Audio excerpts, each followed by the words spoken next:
Welcome to accountancy class.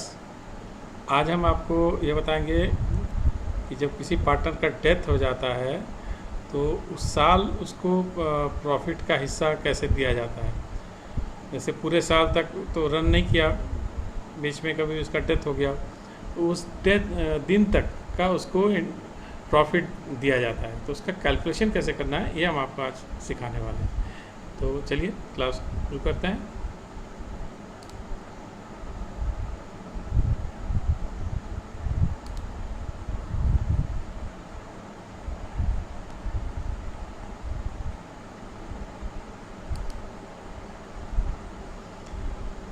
दो तरीके से इसको हम लोग कैलकुलेट कर सकते हैं।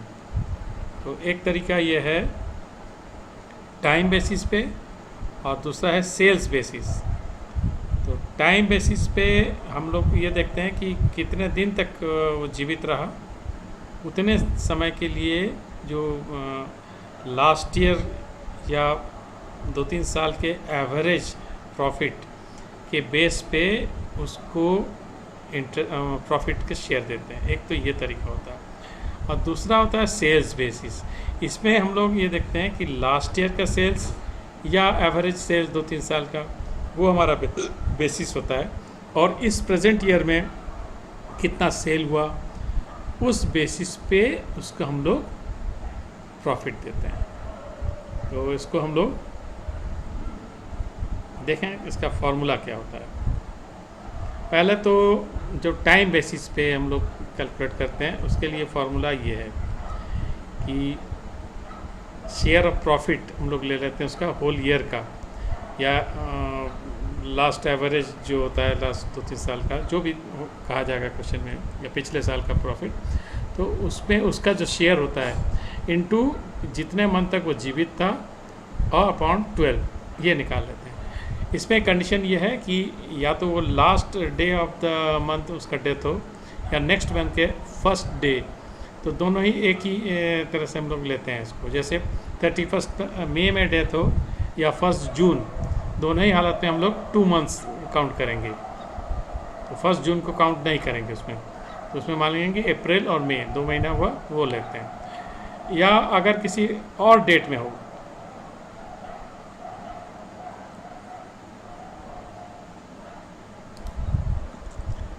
किसी और दिन में होता है, तो उस केस में हम लोग डेज काउंट कर लेंगे। मान लीजिए 12 मई को डेथ हुआ है, तो अप्रैल में 30 दिन और 12 दिन मई में, डेट ऑफ डेथ इंक्लूसिव, मतलब 12 मई में अगर डेथ हुआ तो 12 मई को भी काउंट करना है। ये करके 30 और 12 42 दिन 42 डेज ले लेंगे, और number of days in year 365। तो जिस केस में अगर कंप्लीट मंथ है तो ऊपर वाला फार्मूला यूज़ करेंगे, और अगर डेज में अगर दिया होगा तब हम लोग इस फार्मूला पे यूज़ करेंगे। ये बात को आपको याद रखना है। तो इस तरह से हम लोग इसको करेंगे।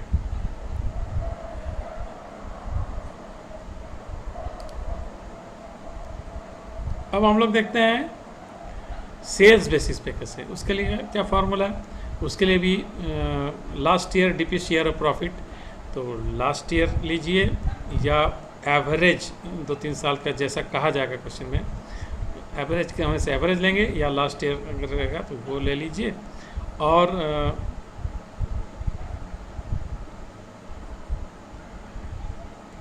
करंट ईयर का जो सेल है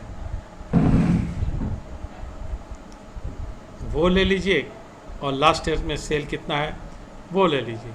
तो इस तरह से फार्मूला में रख के हम लोग उसको निकाल सकते हैं।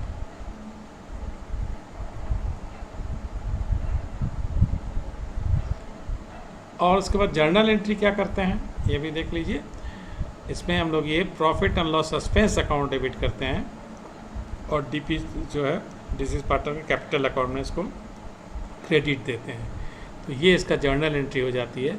और जब डीपी एग्जीक्यूटर्स अकाउंट में अगर ट्रांसफ़र किया जाता है तो पैसा तो एग्जीक्यूटर्स ही लेगा, वो खुद तो नहीं ले सकता है, तो एग्जीक्यूटर अकाउंट में उसको दे दिया जाता है। उसमें एंट्री ये होता है, इस कैपिटल अकाउंट में जो बैलेंस होता है उसको डेबिट करके उसके एग्जीक्यूटर अकाउंट में पैसे को भेज दिया जाता है, क्रेडिट कर दिया जाता है। तो बेहतर है हम लोग किसी न्यूमेरिकल को कर लें। तो आपके सामने एक न्यूमेरिकल है, ABC 3 पार्टनर है, 2:2:1 के रेशियो में। सी डाइड 30 जून में इनका डेथ हो जाता है।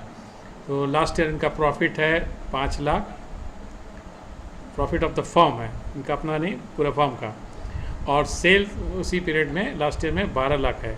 और इस साल जो करंट रनिंग ईयर है उसमें 30 जून का जो डेट जिस दिन होता है उस दिन तक ये 6 लाख सेल है। तो हमें इसका प्रॉफिट कैलकुलेट करना है, उसका डेट ऑफ जो डेथ है उस दिन तक का। तो दोनों मेथड से हम लोग कैलकुलेट करके दिखाएंगे, एक तो प्रॉफिट बेस पे लास्ट ईयर पे, और ये फिर आप इसको सेल्स बेसिस पे करिए या इसको, चलिए देखते हैं।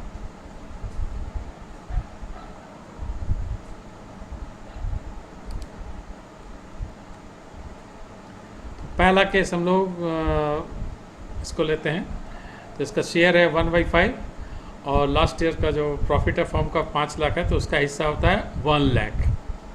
अब ये फार्मूला हम लोग लगाते हैं।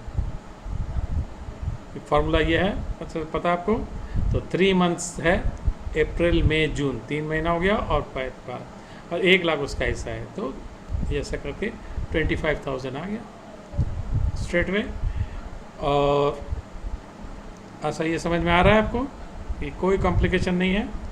अगर यहाँ 2-3 साल का एवरेज दिया रहता, 2-3 साल का प्रॉफिट, तो उसका हम लोग एवरेज लेते हैं, या लास्ट ईयर है तो लास्ट ईयर का ले लिया, तो जैसा क्वेश्चन में रहता है उसे हम लोग करते हैं। अब हम लोग दूसरे मेथड से भी देखते हैं। सेल्स बेसिस पे अगर करना है तब हम लोग क्या करेंगे, उसके लिए तो ये फार्मूला बताया हमने। इसमें हम लोग लास्ट ईयर का देखिए, शेयर दिया है 1 लाख, उसका शेयर बनता है 1 लाख, और इस साल उसका सेल है 6 लाख, और लास्ट ईयर सेल था 12 लाख। तो एवरेज ना देके जब लास्ट ईयर सेल दिया है तो ये हम लोग ले लिया, तो जस्ट इसको पुट अप कर दिया यहाँ पे वैल्यू 1 लाख, ये देख रहे हैं, तो ये 50,000 आ गया। तो इस केस में अगर सेल्स वाइज हमने किया, इस केस में इसका हिस्सा बनता है 50,000, और पहला भी हम दिखा चुके हैं।